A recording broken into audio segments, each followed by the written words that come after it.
Trois choses à ne pas faire lorsqu'on commence à travailler, lorsqu'on travaille. J'ai un ami Franck, il a jeûné, prié pour avoir du travail. Il a d'abord été contacté pour un stage de 6 mois dans une grosse entreprise en Côte d'Ivoire. Au bout de 6 mois, il a été mis en CDD. Et lorsqu'il a commencé le CDD, mon ami Franck qui rentrait généralement à la maison chaque jour, a commencé, voilà, le vendredi, non, c'est l'after work, on ne dit pas au champ le vendredi. Et petit à petit, a commencé à s'installer, on va dire, un train de vie. Un train de vie maintenant qui était fait d'after work, qui était fait de troisième mi-temps après les matchs de foot le samedi. Et par la suite, il a été mis en CDI. Donc, il avait adopté maintenant ce train de vie.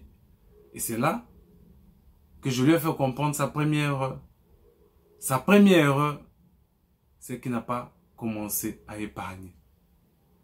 L'épargne, la retraite, commence dès le premier jour où on signe son contrat de travail. Je répète, l'épargne, la retraite commence le premier jour où on signe son contrat de travail.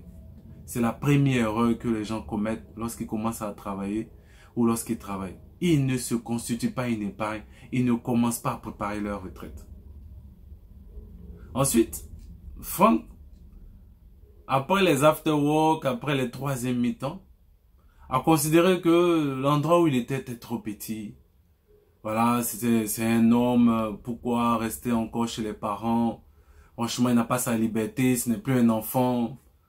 Il a besoin de, voilà, comme on dit, de recevoir les petites, il a besoin d'être à l'aise, de faire ce qu'il a envie de faire, tout. Et du coup, sans même savoir s'être constitué une épargne, sans même s'être préparé, du jour au lendemain, Franck a décidé de quitter la maison des parents. Il s'est pris un studio, et par la suite, on s'est rendu compte qu'en fait, il avait une copine, donc du coup, voilà, il s'est mis en couple avec sa copine dans son studio. Quelques mois plus tard, sa copine trouvait que bon, c'était pas assez grand, donc du coup, il a pris voilà, un 2 pièces. Et il a commencé à vivre comme ça, avec ce train de vie, avec maintenant une copine. Ce n'est pas mauvais d'avoir une copine. Et voici la deuxième erreur. Il n'a pas su partir de la maison des parents.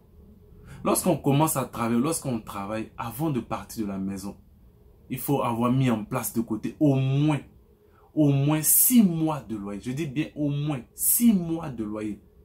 6 mois de loyer avant de partir à la maison. C'est-à-dire vous rentrez dans votre nouvelle maison, vous savez que les 6 mois à venir, vous n'avez pas de loyer à payer. C'est très important. On trouve beaucoup de gens qui aujourd'hui, du jour au lendemain, se lèvent comme Franck.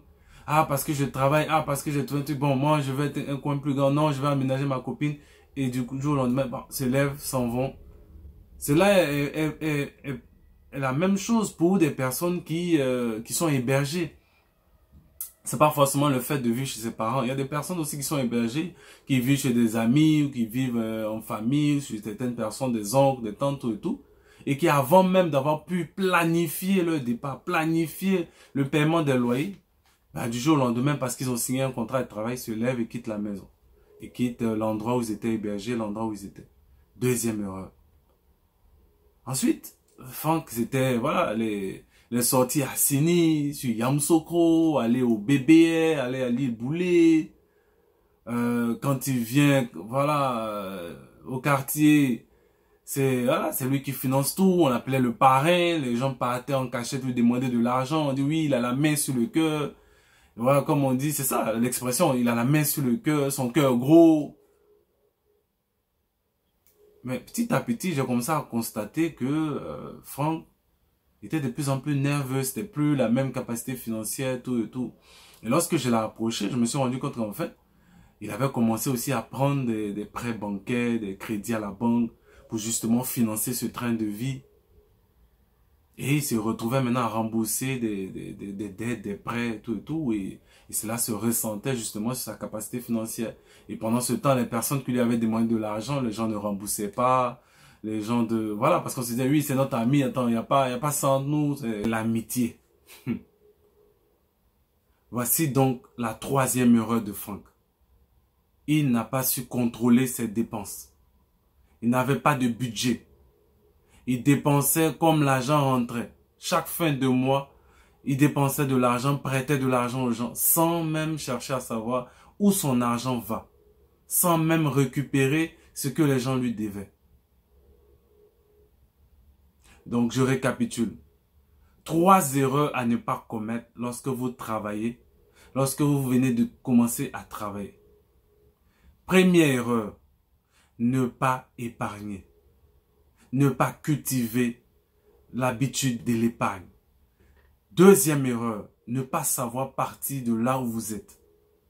Ne pas préparer, planifier son entrée dans un logement, dans le nouveau logement. Troisième erreur, ne pas contrôler ses dépenses. Ne pas avoir de budget. Ne pas savoir où son argent va. Vous vivez au-dessus de vos moyens. Vous dépensez plus que ce que vous n'avez. Si vous regardez cette vidéo, ressaisissez-vous. Il est important de savoir gérer ses finances. Il est important de pouvoir gérer son argent. De bien gérer son argent. Ressaisissez-vous.